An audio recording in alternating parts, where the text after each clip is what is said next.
Welcome to our deep dive into financial psychology, where we explore how emotions and cognitive biases shape our financial decisions. We often think our money choices are logical and well-reasoned, but the truth is, our brains are hardwired to react in ways that aren't always in our best financial interest. Over the course of this video, we'll be pulling back the curtain on these psychological quirks, exposing the hidden forces that influence how we spend, save, and invest. From the thrill of a stock market win to the gut-wrenching fear of a loss, we'll uncover how our emotions can lead us astray and what we can do about it. Get ready to unlock a whole new understanding of your relationship with money. This isn't just about dollars and cents. It's about understanding the human element of finance and using that knowledge to make smarter, more informed decisions that can truly improve your financial well-being. Imagine for a second you just bought a stock based on a gut feeling. Now you're glued to every positive news article, every analyst upgrade, every online forum where people are praising your genius. Sound familiar? That, my friends, is confirmation bias in action. We love to be right, and our brains have this sneaky way of seeking out information that confirms what we already believe, even if it means ignoring the warning signs. This can be incredibly dangerous in the financial world. Think about it. You buy into a hot stock tip, ignoring the company's shaky financials because, hey, everyone's saying it's going to the moon. You double down on a losing investment because you're convinced it's going to bounce back, even though all the signs point to, well, not bouncing back. Confirmation bias can keep us clinging to bad investments way longer than we should, turning what might have been a minor loss into a major financial disaster. The key here is to be aware of this bias. Don't just look for information that supports your decisions, actively seek out dissenting opinions, challenge your assumptions. Ask yourself, am I being objective here, or am I just trying to be right? Let's be real for a second. We all have a little bit of an ego. We like to think we're smarter than average, especially when it comes to money. This overconfidence, while it might be good for a pep talk in the mirror, can be a recipe for disaster in the financial world. Overconfidence bias leads us to believe we can predict the market, time our trades perfectly, and pick winning stocks like we're some kind of financial whisperer. But here's the truth. Very few people, if any, can consistently beat the market, and even the professionals get it wrong all the time. This illusion of control can lead to risky behavior. We underestimate the role of chance and overestimate our own abilities. We might take on too much leverage, trade excessively, or make concentrated bets on risky assets, all because we're so sure we've cracked the code. The best antidote to overconfidence is a healthy dose of humility. Remember, even the smartest investors make mistakes, and no one can predict the future with 100% certainty. Diversify your portfolio, manage your risk, and don't be afraid to seek out professional advice. Let's face it, nobody likes losing money. But for some of us, the pain of a loss cuts deeper than the joy of an equivalent gain.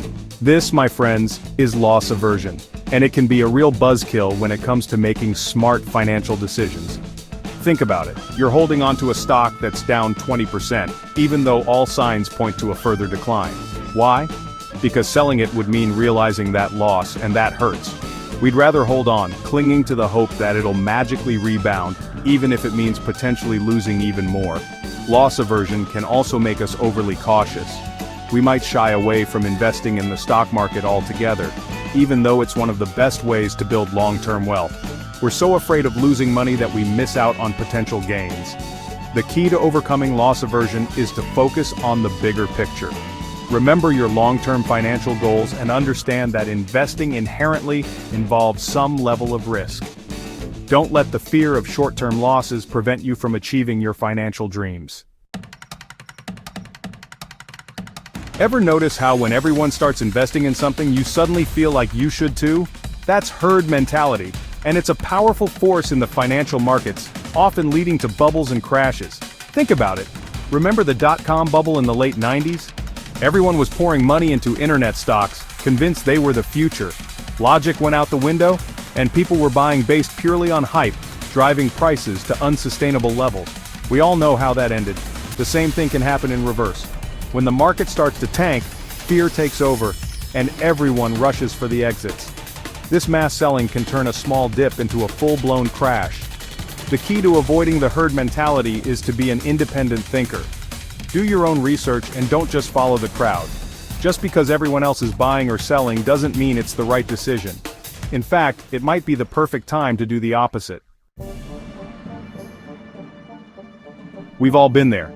You budget carefully all month, then blow it all on a spontaneous weekend getaway because, hey YOLO, right? That's mental accounting at play, and it can wreak havoc on our finances. Mental accounting is the tendency to treat money differently depending on its source or intended use, even though logically, money is money. We create these mental categories for our cash, and the rules change depending on the category.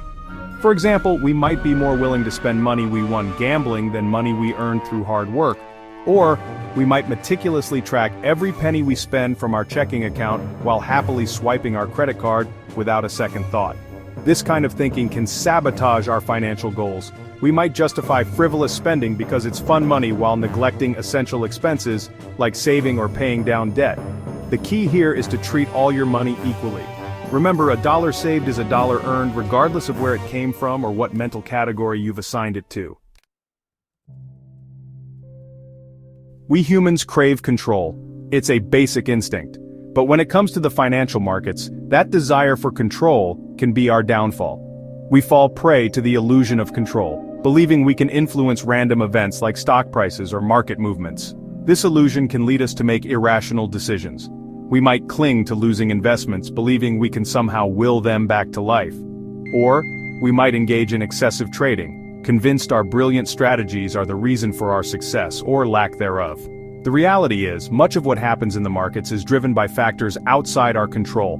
Geopolitical events, economic indicators, even the weather can impact stock prices. No amount of wishing, hoping, or fancy trading strategies can change that. The key to overcoming the illusion of control is to accept the inherent uncertainty of the markets. Don't try to time the market or predict the unpredictable. Instead, focus on what you can control: your savings rate, your asset allocation, and your long-term investment strategy. We've spent a lot of time talking about the ways our brains can lead us astray financially. But here's the good news. Simply being aware of these biases is a huge step in the right direction. Self-awareness is the foundation of sound financial decision-making. Take some time to reflect on your own financial habits and behaviors. Are you prone to impulsive spending? Do you get caught up in market hype? Understanding your own psychological quirks can help you anticipate and mitigate their impact on your financial life. Keep a financial journal to track your spending and investment decisions. Write down not just what you bought or sold, but also how you were feeling at the time. This can help you identify patterns and triggers that might be leading you to make less than optimal choices. Remember, this is a journey, not a destination. There's always room for growth and improvement. The more you understand your own financial psychology, the better equipped you'll be to make rational, informed decisions that align with your values and goals. Let's be honest, sticking to a budget isn't exactly the most exciting thing in the world. It's a lot more fun to splurge on that new gadget or that weekend getaway. But here's the thing. Discipline and planning are the secret sauce to financial success. Creating a financial plan doesn't have to be complicated. Start by tracking your income and expenses. Where's your money going each month? Once you have a clear picture of your cash flow, you can start setting realistic goals like paying down debt, building an emergency fund, or investing for retirement. The most important part of any plan is sticking to it, even when things get tough. This is where discipline comes in. It's about resisting the urge to make impulsive decisions based on emotions like fear or greed. Remember, your financial plan is your roadmap to achieving your financial dreams. It's a tool to help you stay on track and reach your destination, even when the road gets bumpy. Imagine this. You put all your savings into a single stock, convinced it's the next big thing. The stock skyrockets and you're feeling like a financial genius. But then, the unthinkable happens. The company's profits tank, the stock plummets, and your entire portfolio goes with it. This, my friends, is why diversification is so important. It's not about avoiding risk altogether, it's about spreading that risk around so you're not overly exposed to any one asset or investment. Think of it like this. Instead of putting all your eggs in one basket, you're dividing them among several baskets. So even if one basket falls, you don't lose everything. Diversification can be applied across different asset classes like stocks, bonds, and real estate. It can also be applied within those asset classes. For example, Instead of investing in just a handful of individual stocks, you can invest in a broad market index fund that tracks hundreds or even thousands of stocks. Remember, diversification is one of the most effective ways to manage risk and protect your portfolio from the inevitable ups and downs of the market. Don't put all your eggs in one basket. Spread them around and let the power of diversification work its magic. We live in a world of instant gratification. We want it all and we want it now. But when it comes to investing, patience is a virtue. A long-term perspective is essential for riding out the market's inevitable fluctuations and achieving your financial goals. Think about it. The stock market is like a roller coaster, with its fair share of ups and downs.